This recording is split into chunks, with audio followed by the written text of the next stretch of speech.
আসসালামু আলাইকুম।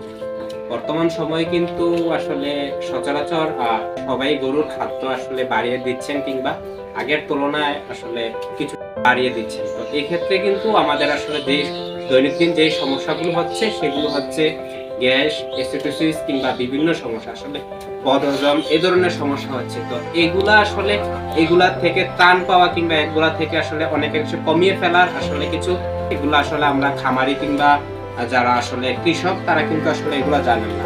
এগুলো হচ্ছে আপনারা যে সময় দানাদার খাদ্য দিবেন অবশ্যই এক জিনিস আপনি দিয়ে রাখতে পারেন, যেটা আসলে খাবার সোডা।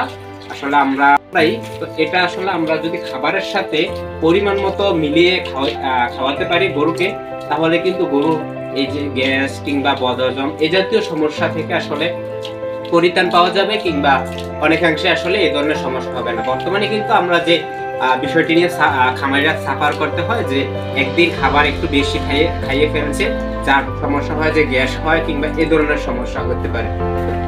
এইগুলা থেকে আসলে মুক্তি পেতে কিংবা পরিত্রাণ পেতে আপনারা কিন্তু আমি যেভাবে বললাম যে খাবার সোডা আসলে গরুর ওজন কিংবা পরিমাণ ভেদে আপনারা কন্টিনিউস করতে পারেন। এটা আসলে কোনো ধরনের সাইড এফেক্ট কিংবা সমস্যা হবে না যদি পরিমাণ মতো দেন। সকলে ভালো থাকবেন, সুস্থ থাকবেন। আল্লাহ হাফেজ।